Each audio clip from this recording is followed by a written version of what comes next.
So no one is enforcing the social distancing? Yes, there is. Yes, they are. Who? They are. Who?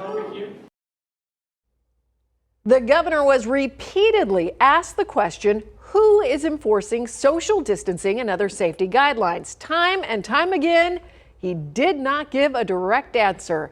And one specific example presented to the governor was of some video. We're going to show it to you. It's this video, people packed into a Tempe restaurant last night. So we have received a ton of complaints from many of our viewers who say nobody here is enforcing social distancing guidelines or even the rules that have been put in place. Our chief investigative reporter Morgan Lowe looking into this story tonight. And Morgan, is anybody out there enforcing these guidelines, or are the governor's rules more guidelines than they are actual punishable offenses? Yeah, Brandon, we looked at the governor's executive order and we showed it to an attorney. We spoke to police, and the verdict is, at least when it comes to regular people, the social distancing rules are really more like recommendations. This was the scene last night in Tempe, the first night restaurants had reopened for business, and the crowd was, well, huge. And it did not look like the customers were social distancing.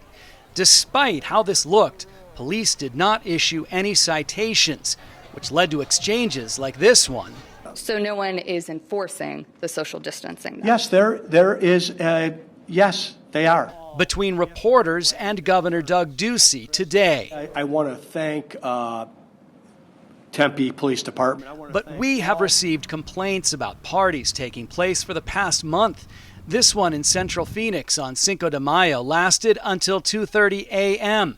and police were called 3 times. According to our analysis of Phoenix crime calls in April, police were called 224 times for loud parties, but issued only 4 citations. Phoenix police told us we will continue to respond to calls for service related to the executive order. Our goal is to approach each contact with education.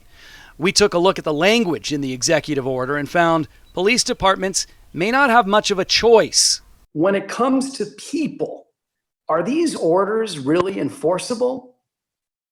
When people are expected to comply with laws, the laws need to be definite and certain. Defense attorney Jason Lamb says the orders contain language that is a lot more vague than you'd see in an enforceable law.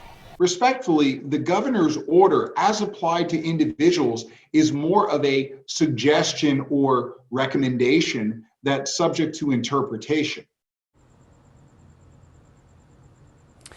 So that's how it applies to regular people. But when it comes to businesses, these executive orders do have more teeth because a lot of businesses are regulated by the state. And the executive orders that apply to businesses are generally a little more specific. So, for example, if a restaurant violates one of these executive orders, it runs the risk of losing maybe its liquor license. Back to you guys. But you know what? Last night, Morgan, nothing at all happened to that bar in Tempe. Police came out. Nothing happened. So is it realistic that any business that does go on to violate any of the governor's orders, will they end up facing any consequences?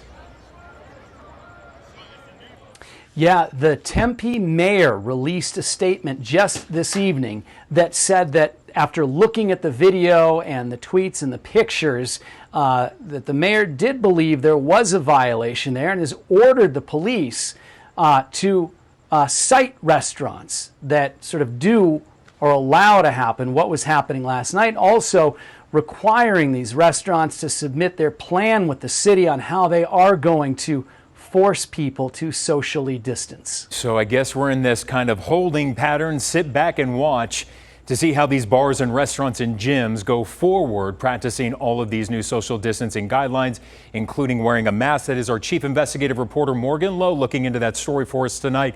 Morgan, as always, thank you.